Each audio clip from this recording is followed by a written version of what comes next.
bien bonsoir à tous les amis, supporters sportifs parisiens, parisiennes, nantais, nantais, supporters sportifs d'autres clubs, amoureux, amoureuses du football, bienvenue à vous. Bon les amis, comme d'habitude, on se retrouve pour le débrief à chaud de la victoire du Paris Saint-Germain 3-0 sur la pelouse de Nantes à la Beaujoire. Le Paris Saint-Germain, les amis, j'avais dit dans l'avant-match qu'on allait gagner 3-0. J'ai eu le bon prono cette fois. C'est la première fois de la saison. Donc, je suis très content. Encore un clean sheet, le deuxième de suite. Donc, c'est pas pour nous déplaire non plus.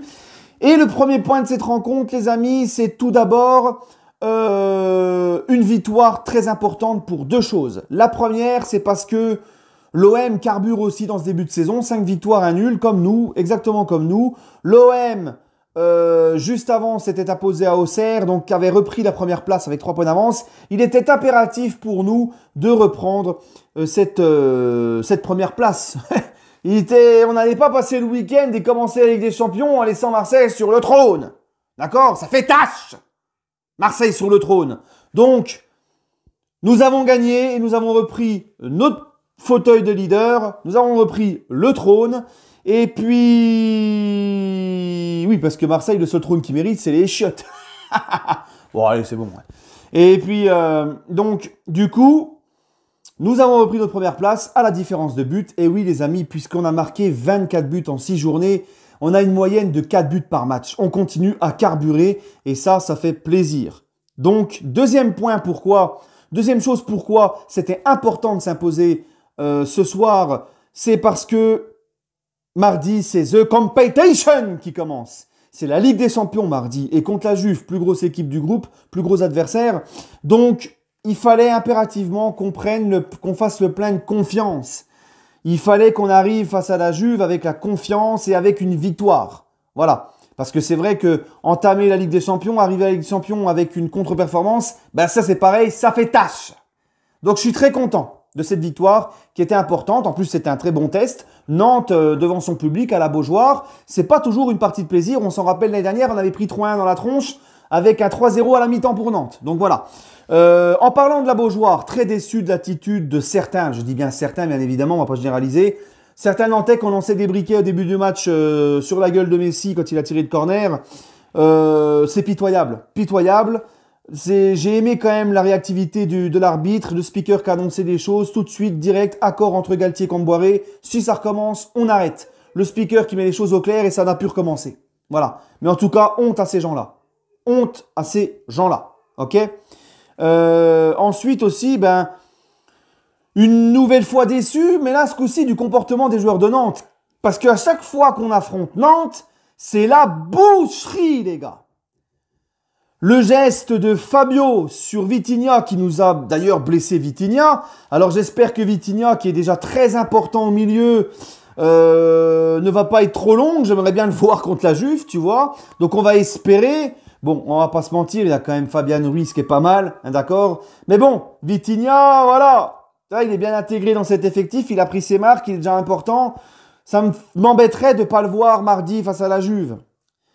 Donc Fabio, qui a mérité largement son rouge. Et puis Palois aussi, un bout d'un moment, quand il prend son jaune, là, qui met un taquet à je sais plus qui sur le côté. Palois, c'est toujours la même chose avec lui. Toujours en train de faire le boucher, quoi. À chaque fois, Nantes, c'est la boucherie. À chaque fois. Bref. L'autre point de cette rencontre, les gars, c'est les coronets à Totov. Il faut le dire. Oui, parce que qu'est-ce que j'ai pas entendu après le nul face à Monaco de la part des médias dans les émissions?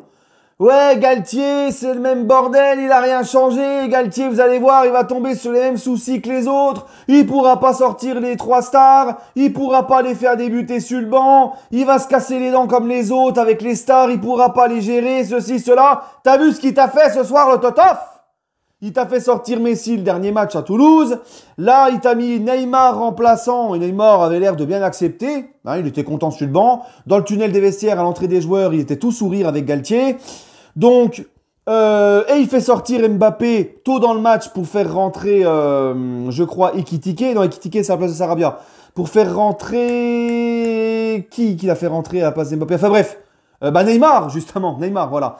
Donc, non seulement il a bien géré, parce que je disais dans l'avant-match, moi, que il fallait que Galtier fasse jouer ceux qui allaient jouer mardi, parce qu'il leur fallait du rythme et prendre la confiance avant de rencontrer la Juve. Mais c'est vrai qu'on enchaîne beaucoup de matchs en ce moment. Il n'a pas voulu prendre de risques avec certains. Donc sa gestion d'avoir fait d'avoir mis Neymar sur le banc et d'avoir fait rentrer assez tôt à la place de Kylian, donc il fait sortir une autre star pour en rentrer une, on voit que c'est une très belle gestion de sa part. Et puis en plus de ça, on voit clairement qu'il a les cojones de le faire. Il a eu les cojones de mettre Neymar sur le banc, le Totof. Et il a eu les cojones de faire sortir Mbappé tôt dans le match pour faire rentrer Neymar. Donc tout ce pipi de chat qu'on entend là, à chaque fois, à la moindre contre-performance, de toute façon on va y avoir le droit. Hein. À la moindre petite contre-performance, au moins petit hic, tout de suite on va entendre toutes ces bêtises là. Et Totof, il a fait fermer la bouche à tous ces gens-là. Et ça m'a fait plaisir. Hein? Oui, parce que le PSG, tu vois, là, je regardais Manchester City depuis le début de la saison, viennent de faire leur deuxième match nul en championnat depuis le début de la saison. Le Bayern, deuxième match nul en 5 journées de championnat. D'accord? Et le PSG, eux, par contre, quand ils font le moindre match nul, on en a fait qu'un depuis le début de la saison, c'est contre Monaco. Eh ben ça y est, il faut tout remettre en cause, Galtier n'a rien changé, et c'est le même cirque, et Galtier, il a pas les cojones, et ceci, tu vois? Eh ben maintenant, voilà la réponse de Galette. Et je suis très content. Sinon les amis, encore une fois, très content du clean sheet. Je trouve qu'on a encaissé moins d'occasions. J'ai trouvé notre défense un peu plus rassurante que d'habitude. Donc c'est pas plus mal à quelques jours d'affronter la Juve. Donc je suis content. Notamment Danilo, qui a été encore une fois, comme je l'ai dit, face à Toulouse, mais je vais me répéter, Danilo qui a fait un très très très bon match. Il a ensuite glissé au milieu de terrain quand Ramos est rentré.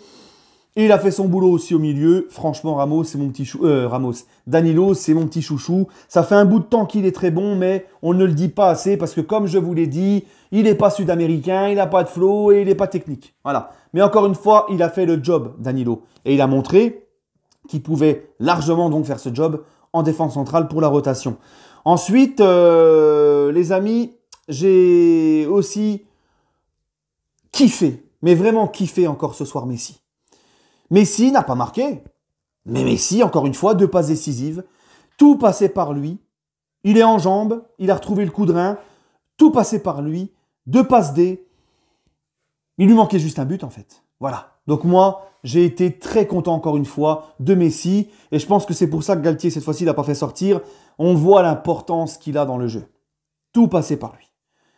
Et il a l'air plus en jambes. Et ça, c'est du bonheur. Je vous dis, il lui manquait juste un but. Voilà, je me répète, mais... Et ensuite, les gars, mon autre point de la rencontre, c'est... Renato Sanchez, qui n'a pas fait une rentrée dégueulasse, il a quand même fait une bonne rentrée, mais je le trouve encore un peu frêle, le Renato. Tu vois, quand tu connais le profil de ce joueur, j'ai envie qu'il se lâche un peu plus encore. Voilà. Mais ça va venir petit à petit.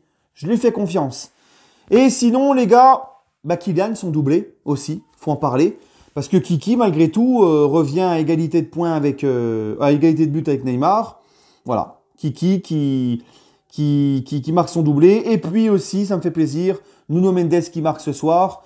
Parce qu'il faut le dire, Mendes, il le mérite. Depuis le début de la saison, il est excellent. Depuis qu'il est au PSG, il est excellent. Ça m'a fait plaisir de le voir marquer. Et puis, voilà. Rien à ajouter de plus, les amis. Mes tops, mes flops. Eh ben, écoutez, en top, je vais mettre Messi pour toute son importance dans le match, pour ses 2 passes D. L'autre top de ce match, je vais mettre Mbappé pour son doublé. D'ailleurs, Mbappé, j'ai trouvé un peu plus en jambes que d'habitude, que depuis le début de saison. Et puis, mon autre top dans cette rencontre, eh ben, j'ai envie de mettre Danilo. Voilà. J'avais pas mis contre Toulouse, que j'en fais 3 max. Je pouvais le mettre contre Toulouse. Mais là, je le mets ce soir. Voilà. J'aime vraiment, je vais me répéter, mais j'aime sa polyvalence, j'aime son profil, j'aime sa façon de dépanner sans réchigner, tu le mets où tu veux, il réchigne pas, il fait son match, il est là, il se donne, quoi. Voilà. Et puis, en flop, les amis, franchement, ce soir, j'ai pas de flop. Vraiment, j'ai pas de flop. Gros coup de chapeau au Cup aussi, qu'on a pas mal entendu. Et sinon, pour finir encore une fois sur le match, j'ai aimé aussi, parce que je l'ai pas dit, comme depuis le début de la saison, l'attitude du PSG, mis à part sur la première mi-temps contre Monaco, mais l'attitude du PSG de toujours vouloir aller de l'avant, de continuer à vouloir marquer, de se créer des occasions même quand il y a 3-0, de ne pas lâcher, de courir, de presser, tous ensemble, même les trois devant, tu vois, ils font les efforts et tout le monde se bat et j'ai aimé ça. Récupération assez haute du ballon, l'envie de récupérer tout de suite à la perte de balle, j'ai aimé cette attitude. Voilà. Ça a été comme ça tout le long, mis à part les 10-12 premières minutes. Après, on s'est lâché. Et puis, la bonne rentrée aussi, je finirai par ça, j'ai oublié les amis. Hein, j'ai fait les tops, les flops avant de finir tous les points. Mais c'est pas grave, on s'en fout. Ekitike. La bonne rentrée d'Ekitike qui montre vraiment des bonnes choses. Et sincèrement, je suis content. Demain, les gars, le petit bilan du mercato. Demain après-midi. Sur ce, les amis, n'hésitez pas à me donner votre ressenti en commentaire. Prenez soin de vous, les amis. Et allez, Paris.